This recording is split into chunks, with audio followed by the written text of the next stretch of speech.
Terima kasih Ustaz Jafar. Bismillahirrahmanirrahim. Assalamualaikum warahmatullahi wabarakatuh. Alhamdulillahirabbil alamin. Wa bihi nasta'inu ala umurid dunya waddin. Wassalatu wassalamu ala asyrafil anbiya'i wal mursalin wa ala alihi wa sahbihi wa man da'a bida'watihi ila yaumiddin, amma ba'd. Bapak Ibu para jamaah pengajian Ahad pagi Masjid Ar-Ruhama yang dirahmati Allah, alhamdulillah, marilah kita senantiasa bersyukur pada Allah Subhanahu wa taala atas limpahan rahmat, taufik dan hidayahnya, khususnya hidayatul iman, hidayatul Islam, hidayah pemberian Allah yang paling berharga dalam hidup kita. Apapun kondisi ekonomi kita, apapun keadaan kesehatan kita, nikmat Islam adalah yang paling berharga. Sebaliknya, sehebat apapun ekonomi kita, sesempurna apapun kesehatan kita, kalau tidak ada nikmat Islam, maka tidak ada apa-apanya. Maka bersyukurlah kita dengan nikmat yang tidak semua Allah berikan kepada hamba-hambanya di dunia ini. Nabi Ibrahim yang merupakan Khalilullah, kekasihnya Allah, itu berharap ayah ibunya mendapatkan ampunan dan menerima ajaran tauhid yang beliau sampaikan, tapi Allah menghendaki tidak beriman. Nabi Muhammad sallallahu alaihi wasallam yang merupakan hamba Allah yang paling bertakwa, berharap pamannya yang mengasuhnya, yang melindunginya, Abu Thalib, itu berharap Nabi itu masuk Islam di akhir hayatnya, tapi sampai akhir hayatnya tidak sampai masuk Islam atau mati dalam keadaan kafir. Kita yang tidak ada apa-apanya dibanding keluarga para nabi itu ternyata mendapat hidayah Islam. Maka syukurilah hidayah Islam itu dengan terus menghadiri majelis-majelis taklim keislaman, supaya kita semakin dalam Islamnya, tidak semakin rapuh Islamnya. Kalau tidak menghadiri pengajian atau taklim, maka keislamannya akan rapuh, lambat laun akan keluar dari Islam dengan mudah. Na'udzubillah min dzalik. Ya, maka kehadiran Bapak Ibu di pagi hari yang seharusnya mungkin olahraga, mungkin happy-happy dengan acara 17-an ya, tapi ternyata memilih untuk belajar bersama. Ini suatu nikmat untuk menguatkan keislaman kita. Dan kita berdoa mudah-mudahan Allah pada saatnya nanti, pada ajal kita, Allah wafatkan dalam keadaan Islam. Allahumma amin. Salawat dan salam semoga dilimpahkan kepada junjungan kita Nabi besar Muhammad sallallahu alaihi wasallam. Bapak Ibu para jamaah, pagi ini kita akan membahas bagian dari keputusan Muktamar Tarjih yang ke-20. Dulu istilahnya Muktamar, sekarang istilahnya Munas, Musyawarah Nasional Tarjih. Ini adalah hasil keputusan Muktamar Tarjih yang ke-20, menghasilkan pedoman dalam ekonomi ya, yang diberi judul Al-Amwal fil Islam, harta benda di dalam ajaran Islam, atau fungsi harta benda di dalam ajaran Islam. Jadi putusan tarjih itu tidak hanya terkait dengan ibadah, tapi ada yang terkait kesehatan, ada yang terkait pendidikan, ada yang terkait ekonomi. Nah, bahasan kita pada pagi hari ini fokus pada al-amwal bil Islam. Kenapa ini penting? Karena kita setiap harinya bergelut dengan kegiatan ekonomi, dan harapannya kegiatan itu bernilai ibadah sehingga mendatangkan berkah dari sisi Allah Subhanahu wa Ta'ala. Karena kita menjalankan kehidupan ekonomi sesuai dengan yang diridhoi oleh Allah. Kalau begitu halnya, kira-kira bahasan ini penting atau tidak, Bapak Ibu? Penting ya, karena tidak lepas dari ekonomi sehari-harinya. Ada yang berjualan mungkin, ada yang bekerja di tempat-tempat yang menggunakan transaksi ekonomi, dan seterusnya. Baik, kita mulai dari pendahuluan dalam putusan tarjih itu. Harta di bumi adalah sebuah amanah. Jadi pada dasarnya semua harta kita, banyak atau sedikitnya, milik Allah. Kita diamanahi untuk menggunakannya. Walaupun ada istilah hak milik pribadi, tapi sebenarnya itu dari sisi pandangan ajaran Islam hanya titipan dari Allah untuk kita gunakan di jalan-jalan yang Allah ridhoi, sehingga mendapatkan pahala dari sisi Allah. Allah menugaskan manusia sebagai pengelola bumi demi kesejahteraan jasmani dan rohani. Jadi bukan ansih jasmani, tapi juga ada rohaninya. Karena itu tidak boleh memakan hak orang lain, tidak boleh korupsi, tidak boleh mencuri, tidak boleh menipu. 3 bekal utama manusia. Yang pertama ada nafsu sebagai penggerak kehidupan, yang menggerakkan kita untuk makan, minum, bekerja. Kemudian ada akal dan ada budi sebagai pemilah baik dan buruknya. Ini potensi yang Allah berikannya. Seluruhnya dibatasi dan diarahkan oleh agama, oleh Islam, agar eksploitasi kekayaan alam tidak menyalahi batas sesuai yang Allah tetapkan. Jadi kalau dibuat ilustrasi, ya, ada nafsu, ada akal, ada budi, dan semuanya dibatasi oleh agama. Keinginan manusia itu kan sangat mencintai harta. Dalam surat yang kita hafal, dalam surat Al-Adiyat, wa innahu lihubbil khairi lasyadid. Sungguh manusia itu terhadap harta, al-khair itu diartikan sebagai harta, lasyadid, sangat suka, ya.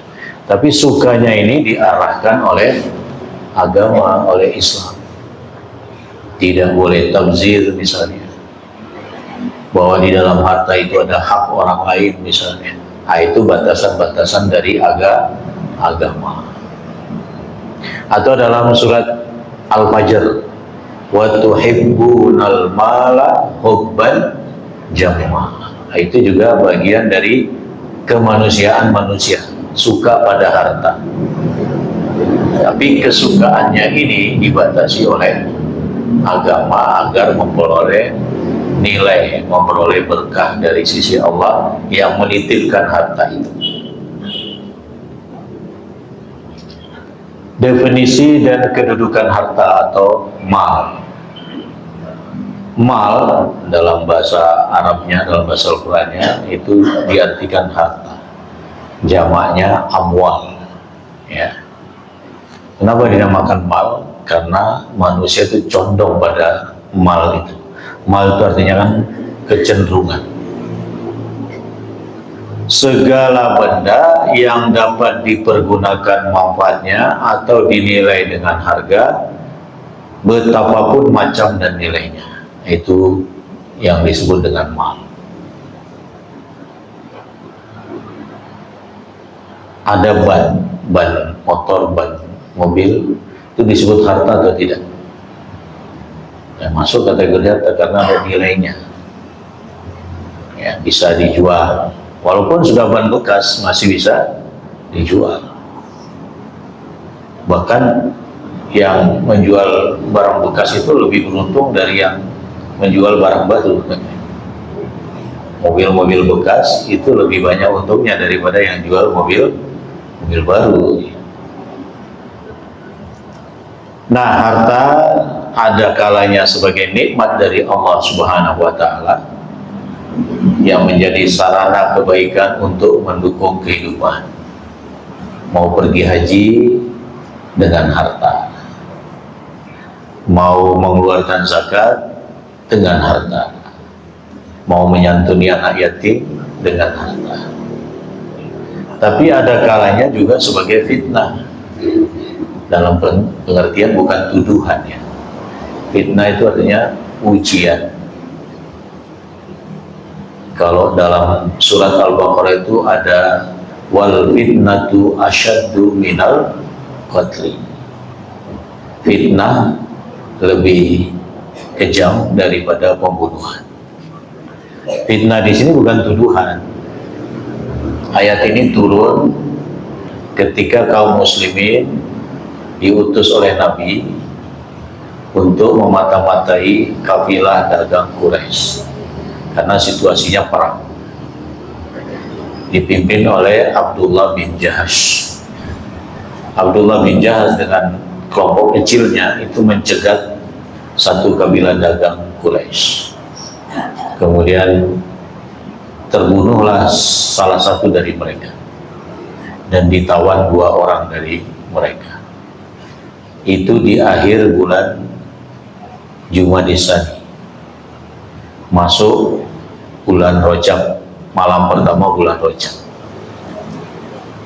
Menurut kebiasaan bahwa peperangan terlarang di bulan-bulan haram. Rajab itu bagian dari bulan haram. Maka ini dimanfaatkan oleh orang-orang Quraisy untuk mengkampanyekan bahwa Nabi melanggar ketentuan bulan haram. Ya. Sehingga Abdullah bin Jahash merasa tidak enak. Padahal dia punya niat yang baik untuk menegakkan Islam, karena selama ini kan mereka diusir, mereka disiksa di Mekah. Karena itu dikatakan bahwa fitnah lebih kejam dari pembunuhan. Betul bahwa membunuh di bulan haram, berperang di bulan haram itu terlarang. Tapi fitnah yang dilakukan Quraisy dengan menyiksa kaum muslimin, dengan mengambil harta mereka, mengusir mereka dari Makkah sehingga mereka hijrah ke Madinah, itu jauh lebih kejam daripada sekedar membunuh, yang mana membunuhnya itu situasi perang dan kebetulan di akhir bulan Jumadil Tsaniyah, cuman pulangnya itu masuk bulan Rajab. Padahal mereka tidak berperang di bulan Rajab, cuman pas malam pertama bulan Rajab mereka kembali ke Madinah sehingga dianggap sebagai melanggar larangan bulan-bulan haram untuk berperang. Nah, itu makna fitnah dalam konteks ayat. Tapi yang tersebar di masyarakat, fitnah diterjemahkan menjadi tuduhan, sehingga dikatakan fitnah lebih kejam daripada pembunuhan. Kamu memfitnah saya itu lebih kejam daripada pembunuhan. Bukan itu maksud sejatinya dalam tafsir Al-Quran. Ini untuk dipahami supaya kalau nanti terdengar masyarakat, wah fitnah lebih kejam, bukan itu maksudnya. Bahwa segala bentuk penindasan, penyiksaan yang dialami kaum muslimin di Mekah itu justru lebih berat daripada terbunuhnya seorang Quraisy di saat perjalanan pulang ke Mekah. Jadi fitnah atau ujian memicu kecenderungan manusia untuk berlebih-lebihan dengan harta. Ya, orang kalau punya harta kan bebas ya. Mau ke sana, mau ke sini, mau beli ini, mau beli itu, tidak ada habis-habisnya. Jadi hidupnya bukan karena kebutuhan, tapi karena keinginan. Karena itu dikatakan innama amwalukum wa auladukum fitnah. Wallahu indahu ajrun azim. Sesungguhnya harta dan anak-anak kalian adalah fitnah, artinya adalah ujian bagi kalian. Apakah bisa dimanfaatkan di jalan-jalan yang Allah tentukan, yang Allah ridhoi? Apakah anak-anak bisa menjadi anak yang soleh? Karena kalau itu yang terjadi, Allah memiliki pahala yang besar untuk diberikan kepada mereka yang menggunakan hartanya di jalan Allah. Sesungguhnya hartamu dan anak-anakmu hanyalah cobaan bagimu, dan di sisi Allah tersedia pahala yang besar kalau kalian memanfaatkan harta dan anak-anak itu untuk sesuatu yang bermanfaat. At-Taghabun ayat 15. Jadi di satu sisi harta itu menjadi nikmat yang Allah berikan pada hambanya, dan di sisi lain bisa menjadi cobaan atau fitnah. Dua kategori hak milik berkaitan dengan harta. Ada yang disebut amwal al-ammah, harta umum, biasanya diserahkan ke Baitul Mal, ya. Diperoleh dari sumber tertentu, berada dalam kekuasaan atau pengawasan penguasa ulul amri. Penggunaannya wajib untuk kemaslahatan umat sesuai syarat, sesuai syariat. Kemudian ada yang disebut dengan amwal khassah, harta khusus, harta pribadi, hak milik sah perorangan. Pemilik berhak memanfaatkannya sepanjang hidup, bahkan hingga diwariskan. Prinsip utamanya, hak milik pribadi diakui oleh Islam, namun sifatnya bukan mutlak. Kepemilikan terikat pada kesejahteraan masyarakat dan batasan agama. Jadi kalau orang punya harta, betul bahwa itu diakui sebagai hak pribadi, tapi tidak secara mutlak, karena dia punya tanggung jawab sosial. Misalnya dia keluarkan untuk zakat kalau sudah memenuhi nisabnya, dia gunakan untuk infak sebagai bagian dari kebaikan atau anjuran kebaikan. Dia gunakan untuk membuat sarana-sarana yang bermanfaat bagi orang lain sebagai tanggung jawab sosial pemilik harta. Jadi Islam mengakui hak pribadi, tapi hak pribadi itu tidak mutlak sesuai dengan keinginan pemilik harta. Agama membatasinya dengan kewajiban-kewajiban untuk dikeluarkan sesuai ketentuan syariat. Benda vital milik umum. Islam melarang keras monopoli atas benda-benda alam yang menjadi hajat hidup orang banyak. Pengelolaannya mutlak di tangan ulul amri atau pemerintah, misalnya air, api atau energi, ya, rumput, ya.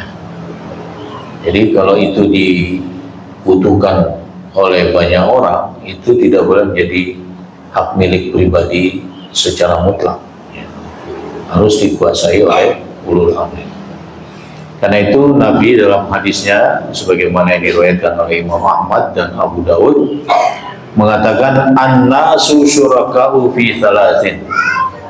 Manusia bersyarikat atau secara bersama-sama mempunyai hak atas 3 hal. Al-ma' wan nar wal kala. Air, api, dan rumput. Karena pada zaman itu rumput itu sangat vital untuk makanan hewan ternak, ya. Api yang dimaksud di sini energi, minyak misalnya.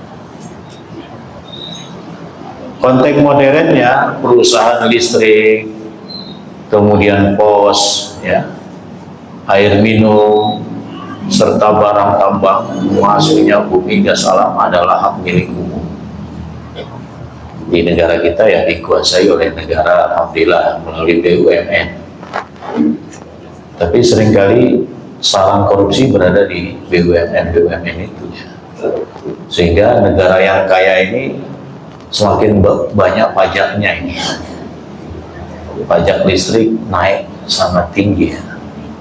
Biasanya saya bayar listrik itu di bawah 150, sekarang ke 300 ya. Apa tambahan energinya?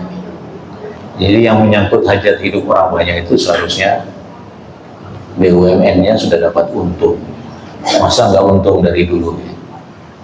Mestinya kan listrik gratis kalau dari dulu dibangun dengan baik ya.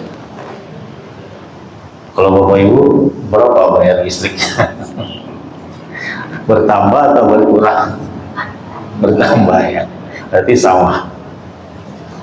Ya, ala kulihal kita bersyukurlah ya, mudah-mudahan yang korupsi segera digeser dengan yang amanah ya.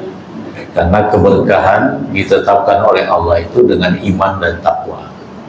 Kalau suatu penduduk negeri itu beriman dan bertakwa, maka keberkahan akan Allah munculkan baik dari langit maupun dari bumi.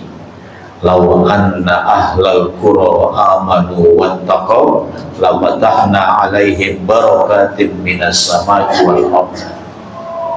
Kalau seandainya penduduk suatu negeri itu mau beriman dan bertakwa, kami buka keberkahan baik dari langit maupun dari bumi. Listrik itu kan bagian dari keberkahan dari bumi ya, yang Allah berikan untuk keumuman manusia, bukan untuk perseorangan manusia. Baik, berikutnya ada 6 saluran syar'i untuk memperoleh harta. Berarti hartanya halal karena melalui saluran syar'i. Yang pertama dengan usaha, yaitu pengerahan tenaga dan keahlian yang wajar dan halal. Berdagang, membuka jasa perbengkelan, jasa pijat juga boleh. Kemudian miras atau warisan.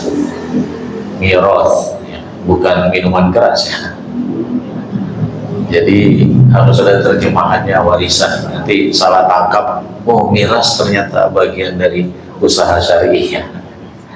Bukan miras secara kepanjangannya minuman keras ya, tapi miras dalam bahasa Arab yang diterjemahkan menjadi warisan.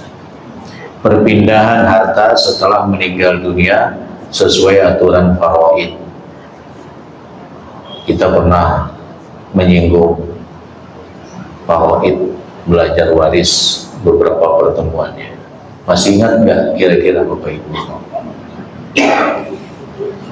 Bapak Ibu sudah terima warisan atau belum? Belum ya? Nah, ini bagian dari cara memperoleh harta yang sah dan halal. Kemudian ada wasiat, pemindahan hak milik setelah meninggal, dan maksimal 1/3 dari total harta.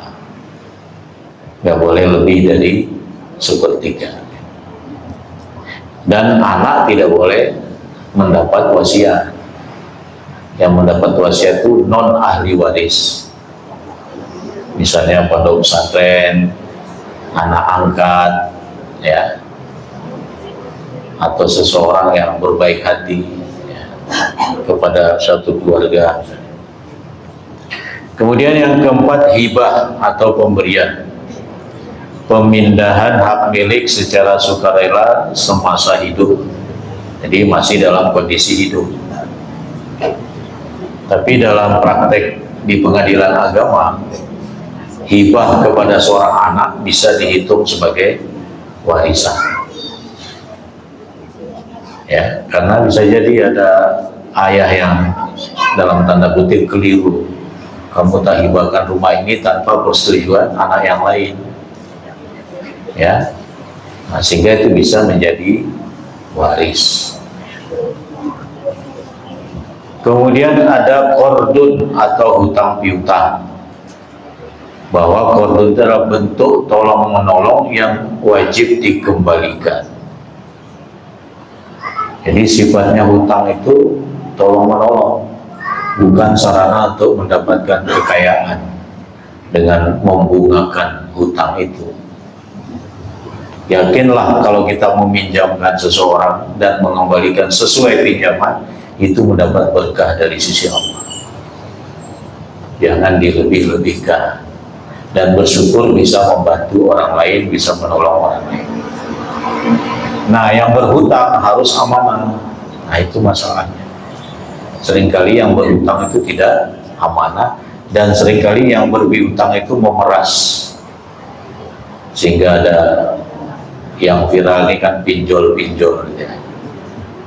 Jadi Bapak Ibu, kalau untuk hal-hal yang sifatnya bukan kebutuhan, sebaiknya nggak usah hutang. Gunakan saja apa yang ada, syukuri apa yang ada. Toh fungsinya kadang-kadang sama ya. Misalnya punya motor, yang penting bisa jalan kan. Selama belum ada rezeki tambahan, ya nggak usah beli yang baru. Ya nikmati apa yang ada, tidak berhutang itu lebih tenang hati. Kalau berhutang itu menambah guncangan di hati.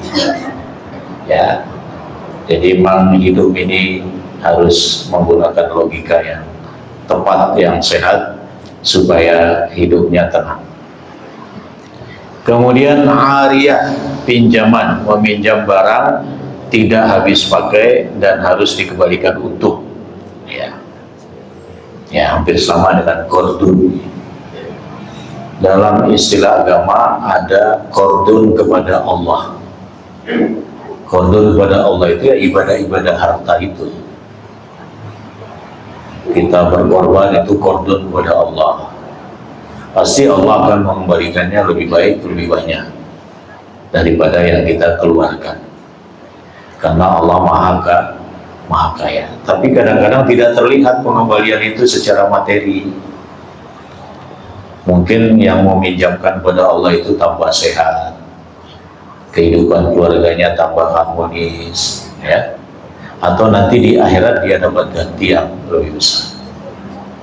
Nah, karena tidak ada secara materi terlihat pengembaliannya, maka yang mempercayainya adalah iman.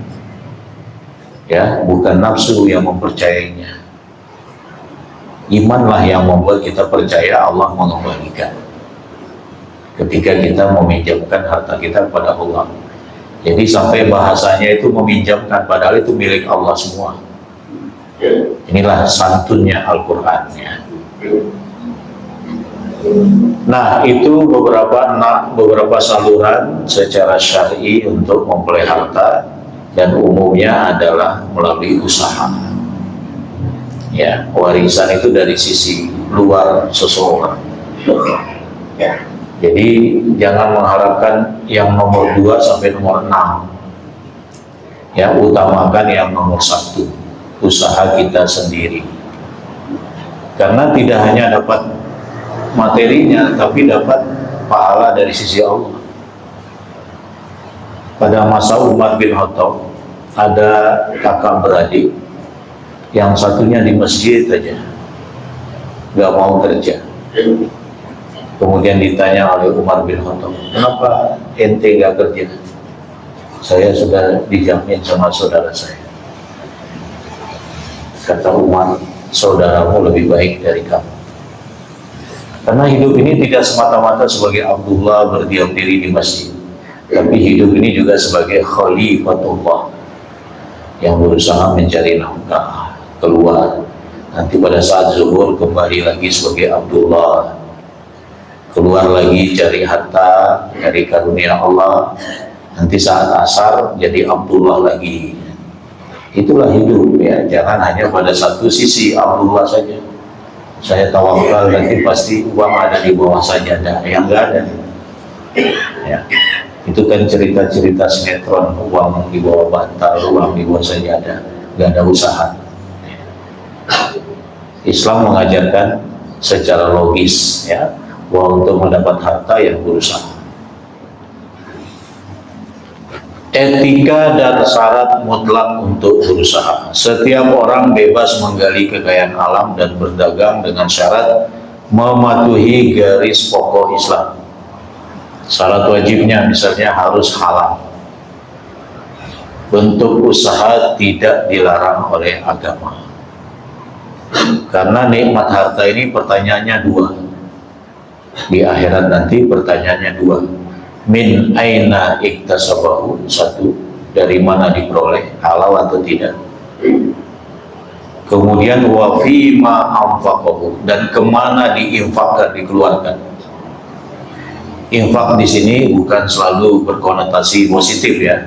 Infak itu bisa berkonotasi negatif. Karena maknanya dikeluarkan. Orang keluarkan untuk beli miras, untuk beli makanan, minuman keras. Nah, itu konotasinya negatif. Dia akan ditanya, kamu dapat harta halal, tapi kalau dikeluarkan di jalan yang Allah murkai, membeli miras. Jadi harta itu ditanyakan dua hal, dari mana diperoleh dan untuk apa dikeluarkan. Karena itu harus halal perolehannya, halal juga pemanfaatannya. Kemudian tanpa mudarat, tidak membahayakan atau merugikan masyarakat. Kemudian menghargai hak asasi, tidak melanggar hak orang lain. Tidak mudarat misalnya apa? Seringkali ada tawaran di media sosial itu pekerjaan menggosok gigi buaya. Ini kan membahayakan, walaupun mungkin gajinya besar ya. Siapa yang mau menggosok gigi buaya? Ya mungkin pawangnya. Mencari kepiting di Alaska, yang resikonya berat, tapi gajinya juga besar. Nah, ini beberapa syarat wajib yang ditentukan oleh agama dalam hal berusaha. Larangannya, tidak boleh memeras, tidak boleh menipu, tidak boleh menimbun barang. Ini larangan-larangan keras ya. Dan hati-hati di media sosial, banyak penipuan-penipuan ya, sehingga seringkali orang terjebak dengan tawaran tertentu, padahal dia nanti akan memperoleh kerugian. Ada teman kami yang menjelang pensiun itu ditelepon mengaku dari apa itu namanya, yang memberikan pensiun itu taspen ya. Ternyata dikuras habis di rekeningnya 100 juta, padahal mau berangkat haji untuk mungkin keperluan syukuran dan lain sebagainya. Jadi kalau tidak kenal dan bermaksud tidak baik, ada gelagat bermaksud tidak baik, sebaiknya ditutup saja, khawatir nanti penipuan ya. Termasuk buka aplikasi ini, aplikasi itu, bisa jadi penipuan supaya mengakses rekening kita yang kita simpan di HP. Ya, yang paling penting berdoa supaya tidak mengalami hal semacamnya, karena Allah lah Maha Pelindung yang sesungguhnya. Kemudian kewajiban berlapis pemilik harta. Pertama, kalau mencapai nisab, dia wajib mengeluarkan zakat. Kewajiban mutlak, hak Allah dan hak Adam. Hak Allah itu ditaati perintah zakatnya, hak Adam ketika dikeluarkan hartanya itu untuk 8 golongan. Jadi dalam harta zakat itu ada hak Allah, ada hak manusia. Hak Allahnya, hak ditaatinya syariat Allah itu berupa zakat. Tapi syaratnya mencapai nisab. Ada yang sudah setahun syaratnya, ya. Ada yang saat panen saja. Yang kedua, nafkah wajib. Ini juga hak berlapis atau kewajiban berlapis. Memenuhi kebutuhan istri sebagai kepala keluarga, anak dan keluarga dekat secara pantas, secara layak, sesuai kemampuan yang bersangkutan. Kemudian sedekah dan bantuan-bantuan, misalnya menyantuni fakir miskin, anak-anak yatim, dan kegiatan-kegiatan kemanusiaan. Hak berikutnya atau kewajiban berikutnya infak insidentil, sumbangan tambahan di luar zakat yang dipungut ulul amri saat kondisi masyarakat mendesak, termasuk pajak misalnya. Nah, kemudian kita masuk pada yang pertama, ada esensi dari zakat, bahwa zakat itu akan bertambah dan bersih hartanya. Karena itu keluarga Nabi nggak boleh terima zakat, karena itu kotoran harta manusia. Kalau terima hadiah boleh, terima pemberian sebagai hibah boleh, terima rampasan perang ghanimah boleh, bahkan seperlimanya untuk Rasul. Secara bahasa zakat berarti bertambah atau bersih, jadi membersihkan diri dari kotoran dosa, sementara harta yang dizakati diyakini tidak akan pernah berkurang. Jadi nggak ada orang zakat itu jadi miskin sengsara. Tujuan utama zakat mencegah penumpukan harta pada orang tertentu, mengikis iri hati, dan membangun jembatan kasih sayang antara si kaya dan si miskin. Jadi kehidupan ini akan berimbang dengan adanya zakat. Yang kaya tidak semakin kaya, yang miskin tidak semakin miskin kalau zakat itu betul-betul dijalankan. Karena itu dalam Al-Quran surat Al-Hasyr disebutkan kai la yakuna dulatan bainal aghniyai minkum, agar harta itu tidak berputar hanya di segelintir orang kaya saja. Itu esensi zakat dalam ajaran Islam. Memang Allah pergantikan hidup itu, dulunya kaya kemudian miskin. Tapi ada caranya, yaitu dengan zakat. Maka yang tadinya kaya, insya Allah tetap kaya atau cukup, ya. Yang miskin akan muncul menjadi orang kaya baru, atau paling tidak berkecukupan. Makanya mustahik itu setelah dididik beberapa tahun harus menjadi muzaki, jangan mustahik selamanya. Karena itu yang diberikan itu adalah modal usaha, di samping yang konsumtif karena kondisinya pada saat itu membutuhkan beras, ya. Tapi ada juga pemberian yang sifatnya sebagai modal usaha untuk dia bisa berusaha dan bekerja, karena bekerja itu sangat diapresiasi dalam Islam. Nabi pernah mencium tangan yang kasar karena mencangkul, tangan sahabat yang kasar karena sebab bekerja di ladang, itu dicium oleh Nabi. Biasanya kita mencium tangan ulama, ya. Nabi justru mencium tangan yang kasar karena dia bekerja, untuk mengapresiasi usaha yang dilakukan. Ketentuan harta zakat. Nah, ini bagian dari contoh saja, ya, tidak keseluruhannya.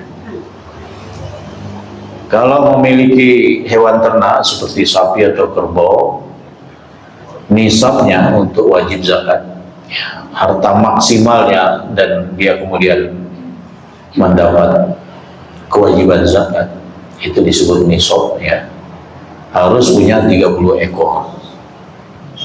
Nanti zakatnya berupa 1 ekor sapi atau 1 ekor anak sapi umur 1 tahun, minimal umur 1 tahun, ya, di atasnya boleh, atau senilai anak sapi seumur 1 tahun.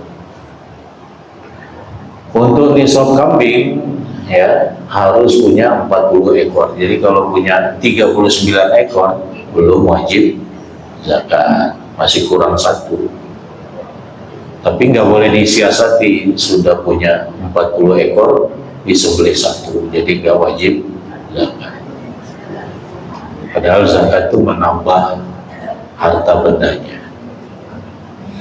Untuk makanan bahan pokok, ya, nisabnya 5 wasak. dalam hadis Nabi, diperkirakan sekitar 7,5 kuintal. Kapan dikeluarkan? Saat setiap kali panen. Jadi petani itu lebih hebat dari dokter, dari profesi-profesi yang gajinya tinggi. Kenapa? Mereka hanya mengeluarkan zakat sekali setahun. Tapi kalau petani setiap panen. Untuk pertanian yang hanya mengandalkan tanda hujan, mungkin kebun mangga, ya hanya mengandalkan hujan, tidak ada pupuk, tidak ada pengairan berbayar, ya, maka zakatnya agak tinggi, 10%. Kalau hasil pertanian itu katakanlah 1 miliar misalnya, maka 10%-nya berapa? 100 juta harus dikeluarkan sebagai zakat.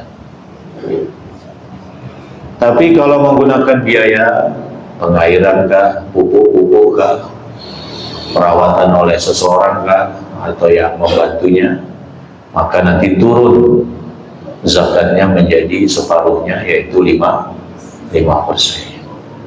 Dan itu juga dikeluarkan setiap kali panen, selama panennya lebih dari 7,5 kuintal. Kalau kurang dari 7,5 kuintal, misalnya hanya berkebun di halaman rumahnya, ya, maka itu tidak ada kewajiban zakat, tapi boleh memberi sebagai tanda syukur pada Allah. Saya ingin memberi tetangga, setiap tetangga dapat 1 sendok cabai,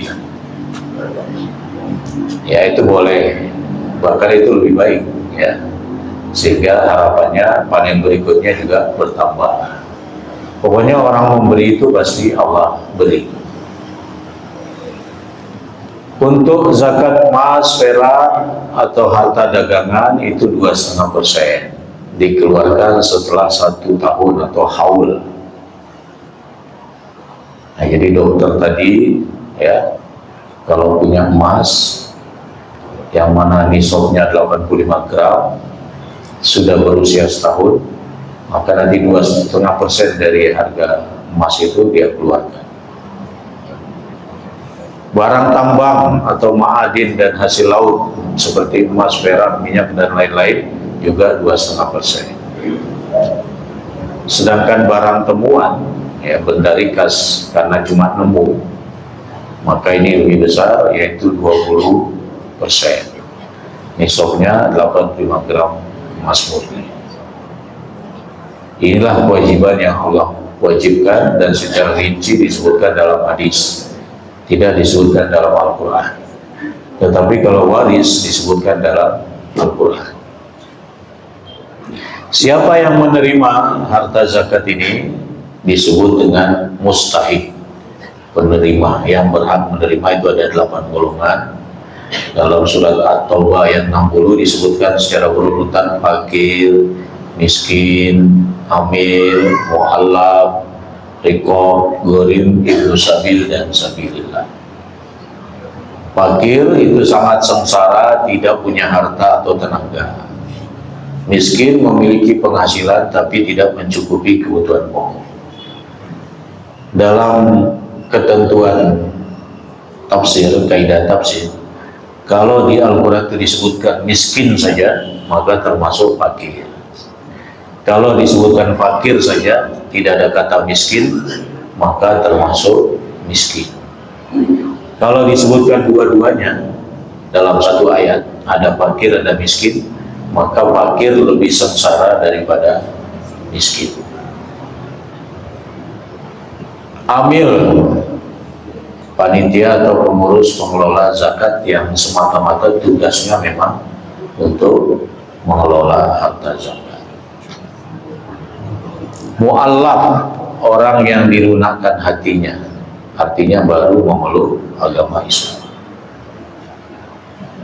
Riqab, hamba sahaya yang karena dananya terbatas ingin memerdekakan diri, maka dibantu dengan harta zakat.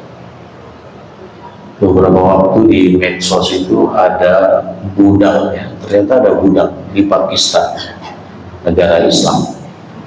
Itu budak turunan, rupanya leluhurnya dulu punya hutang kepada leluhur yang tempat dia bekerja ini. Untuk melunasi hutang itu harus berlalu sekian generasi baru lunas hutangnya. Kerjanya cuman buat batu bata, ya, tapi tidak dibayar karena dia dijadikan sebagai budak. Berita itu didengar oleh orang Eropa. Kemudian dia datang untuk membebaskan hutangnya dan terbebaslah orang ini dari perbudakan. Jadi justru orang Eropa yang memerdekakan budak ini, membayarkan hutangnya. Ya. Jadi tidak diambil dari zakat, padahal Pakistan itu kan negara Islam. Kemudian ada gharib, orang yang terjerat hutang bukan karena maksiat. Misalnya hutangnya karena main biliar, karena main kartu, itu tidak perlu dibantu dengan harta zakat. Pokoknya kebutuhan yang dia berhutang bukan karena maksiat, ini yang dibantu. Ibnu Sabil, musafir yang kehabisan bekal dalam perjalanan, walaupun dia kaya, dibantu saat dia kehabisan bekal itu.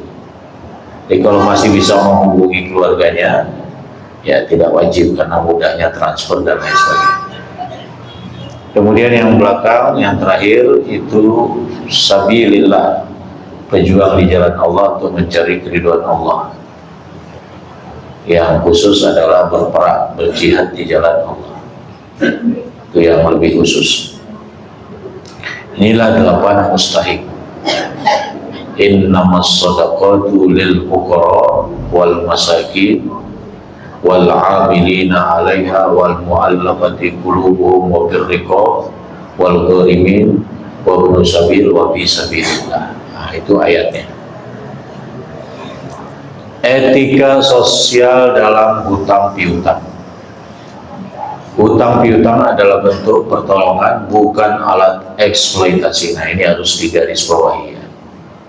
Ketika kita menjadi yang memberi hutang atau piutang, itu jangan sampai mengeksploitasi orang yang menerima pinjaman kita. Tujuannya adalah memelihara kasih sayang. Bagi yang berhutang, wajib beriktikad baik dan berusaha semaksimal mungkin untuk mengembalikan tepat pada waktunya. Seringkali bisikan setan itu pada yang berhutang, nanti aja, orang itu kan gak butuh, gak nagih-nagih. Akhirnya gak dikembalikan. Padahal dalam mengembalikan, ketika dia belum jatuh tempo itu ada kebaikan, ada pahala. Ya, sudah ditolong, ya kita juga menyesuaikan. Bagi yang memberi hutang, dianjurkan memberi kelonggaran atau penangguhan waktu jika yang berhutang berada dalam kesukaran, betul-betul berada dalam kesukaran. Jadi dalam Islam itu nggak perlu penagih hutang kalau ini dijalankan dengan baik, baik yang berhutang maupun yang berhutang.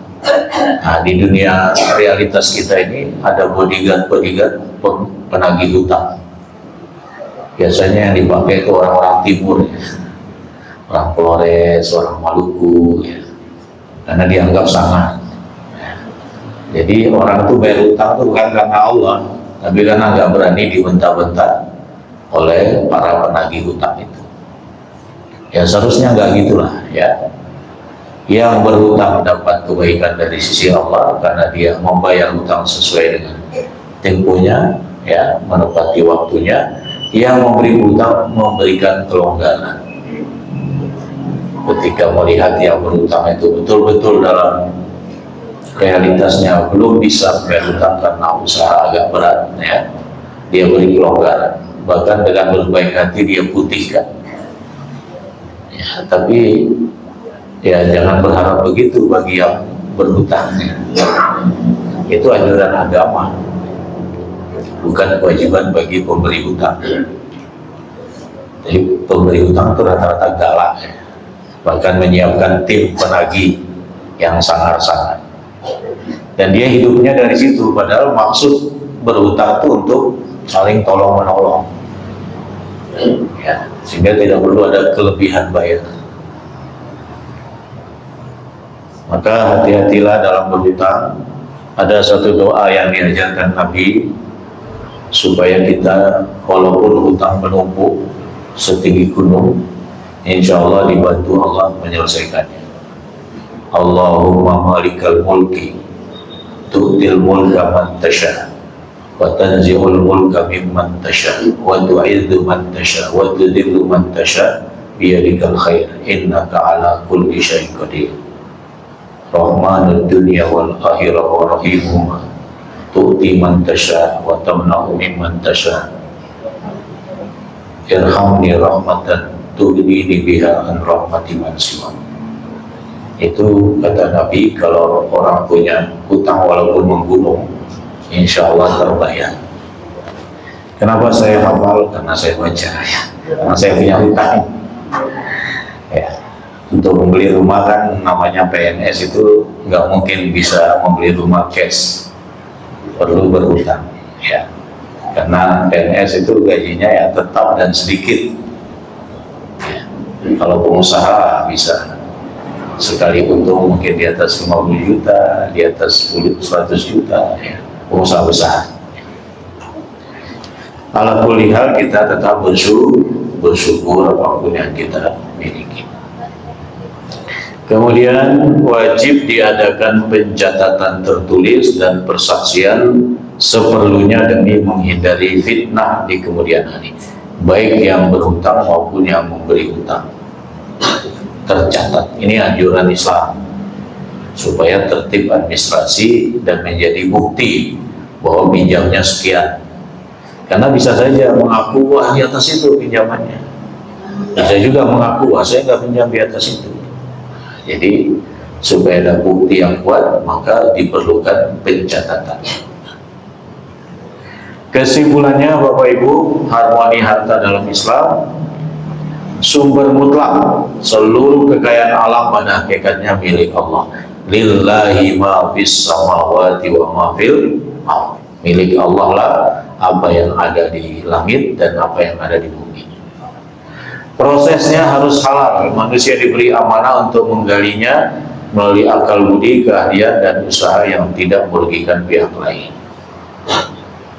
Distribusinya harus berkeadilan. Pemilik harta terikat tanggung jawab sosial. Harta disucikan kembali melalui mekanisme zakat, infak, dan sedekah. Betapa sempurnanya ajaran Islam. Sampai sejauh itu Islam memberikan aturan-aturan untuk kehidupan manusia. Tujuan akhirnya masyarakat ibarat satu tubuh. Harmoni ini bertujuan membebaskan umat dari kemiskinan dan menciptakan kesejahteraan bersama, sehingga kehidupan berjalan lebih baik. Itulah beberapa poin berkaitan dengan hasil Muktamar 20 Majelis Tarjih menghasilkan satu kesimpulan bagaimana harta dalam pandangan Islam. Mungkin itu Ustaz Jabar, kalau ada yang ingin menambahkan atau ada yang bertanya, saya serahkan kembali ke Ustaz Jabar. Terima kasih atas penjelasannya.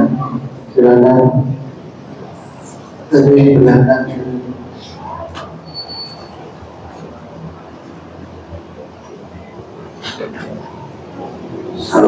Assalamualaikum warahmatullahi wabarakatuh. Waalaikumsalam warahmatullahi wabarakatuh. Nama saya Santoso.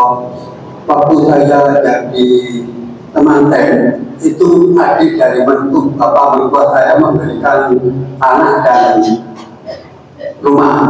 Tapi setelah saya lulus itu tidak boleh Pak, sama negara. Harus ada keturunan dari adik mertua saya itu. Jadi sekarang tanah itu dimiliki oleh istri saya.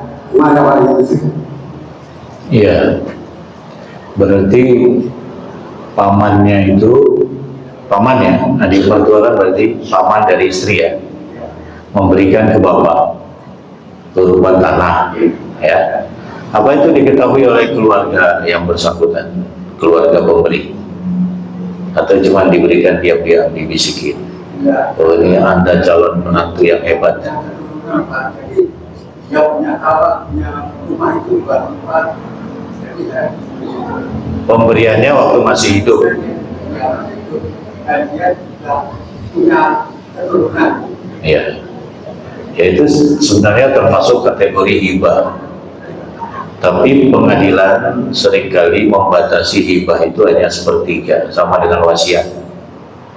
Ya, supaya Pak ahli waris juga mendapatkan warisan. Karena dianggap tidak adil kok memberikan ke orang yang tidak ada hubungan, kok banyak gitu. Sementara dia masih punya ahli waris kok diabaikan. Jadi mungkin bisa jadi itu alasan pengadilan saat itu, dianggap bukan keturunan langsung. Ya nggak apa-apa dimiliki oleh istri, ya dimanfaatkan bersama dengan istri, maka mau dijadikan usaha. Nanti kalau salah satu dari suami atau istri wafat kan masing-masing dapat bagian waris. Istri mewarisi suami, suami mewarisi istri. Ya, jadi saling mewarisi, cuman beda nilainya. Kalau yang meninggal istri, istri tidak punya anak, maka suami dapat separuhnya dari harta istri, yang murni harta istri, bukan harta bono gini. Ya. Yang murni harta istri, suami dapat separuh kalau tidak ada anak. Kalau ada anak, maka berkurang menjadi 1/4. Sebaliknya kalau yang meninggal suami nggak punya anak, maka istri dapat 1/4 dari murni harta suami. Kalau suami punya anak, dapat 1/8. Bisa jadi kesimpulan pengadilan pada saat itu, hartanya yang diberikan banyak, kemudian tidak ada hubungan kewarisan. Mungkin ya, saya kira itu. Tapi bersabarlah Pak Santoso. Apapun yang diberikan manusia itu seringkali ada tidak relanya dari manusia yang lain. Ya bisa jadi Bapak diselamatkan atas tidak jadinya memiliki harta itu. Saya juga mengalami hal yang sama. Kakek sering bilang, ini nanti rumah untuk kamu. Ternyata diambil oleh bibi. Tapi saya tidak begitu pusing memikirkan. Nah itu kan cuma harapan kakek itu kan kasih sayang supaya saya jadi baik dan seterusnya ya. Jadi ahli warisnya tidak rela, karena ahli warisnya kan yang langsung di bawah beliau ya. Jadi tawaran pemberian orang itu jangan terlalu dipikirkan sampai stres gitu ya. Yang dipikirkan itu ya usaha kita sendiri dulu, itu yang prioritas. Itulah harta kita yang sesungguhnya. Kira-kira begitu Pak Santoso, Mbah Santoso. Oke. Ada yang lain? Monggo. Yang pertama, sedekah itu kan mudah rezeki saja. Oke. Kalau kita punya utang kemudian bersedekah itu benar tidak, tentunya sedekahnya yang besar tidak terlalu berlebihan. Tujuannya supaya memperlancar rezeki. Ya, kedua Ustaz, tadi sebutkan hutang yang sistem kredit Ustaz. Apakah ada hutang sistem kredit itu yang tidak mengandung unsur riba? Terima kasih. Assalamualaikum. Waalaikumsalam warahmatullahi wabarakatuh.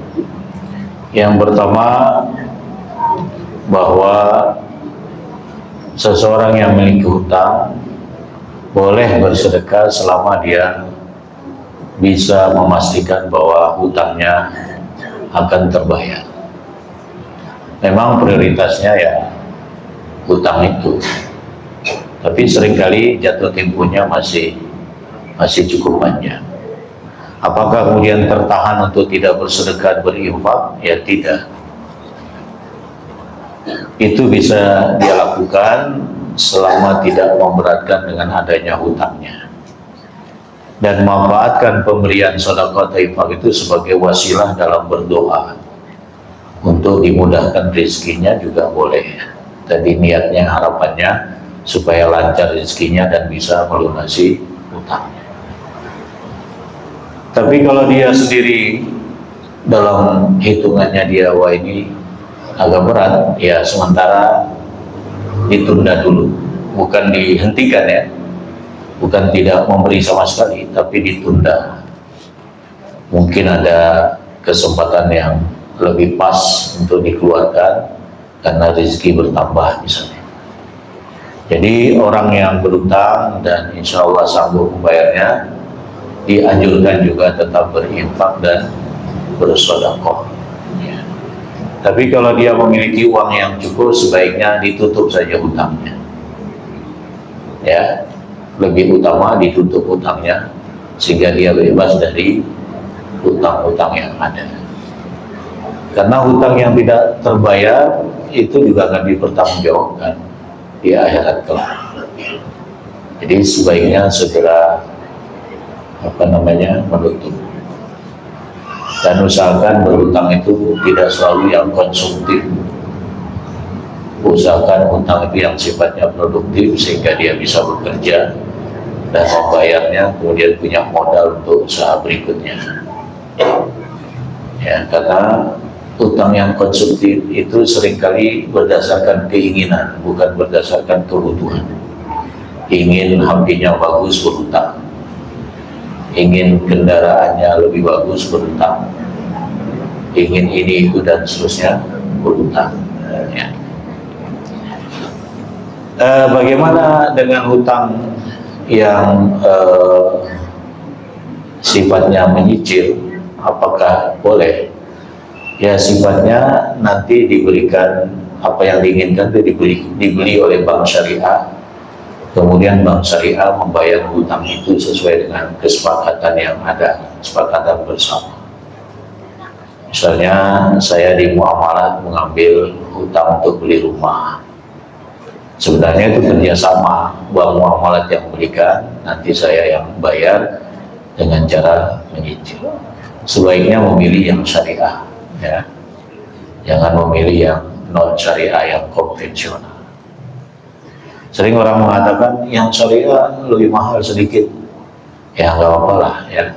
Ini kan niatnya baik, membangun bank syariah untuk kemudahan kaum muslimin, maka pilih saja yang syariah. Saya kira itu. Kalau yang syariah insya Allah aman. Gimana? Kalau kita akadnya pertama kita harganya jelas. Iya, harus ada kesepakatan antara yang memberi dengan yang akan membayar berikutnya itu. Kesepakatan bersama. Ya, jangan lewat tawaran lembaran itu. Nah, ketika lembaran terima, dibicarakan lagi supaya ada kesepakatan bersama. Karena tujuannya itu kan saling membantu. Dengan kita membayar sama bank syariah bisa dikelola lagi untuk meminjamkan kepada yang lain. Saya kira itu. Ada lagi dari ibu-ibu? Assalamualaikum warahmatullahi wabarakatuh. Waalaikumsalam. Yang saya tanyakan, ada suatu keluarga yang suaminya meninggal, kemudian semuanya mendapat harta warisan anak-anak dan ibunya itu. Istrinya? Kalau Istrinya atau ibunya? Istrinya atau ibunya? Istri dan anak-anaknya mendapat bagian. Kemudian kalau si istri itu berpesan kepada anak-anaknya, kalau istri itu meninggal, nanti sesudah dibuat urusan jenazah, jangan dibagi dulu, tapi untuk keperluan anak-anaknya itu, Pak. Boleh apa enggak? Berwasiat itu. Soalnya dalam keluarga itu, setiap tahunnya itu dengan keluarga yang di atasnya itu mesti ada seperti paguyuban gitu Pak. Jadi harus menyediakan segala macamnya itu. Apa begitu boleh apa enggak?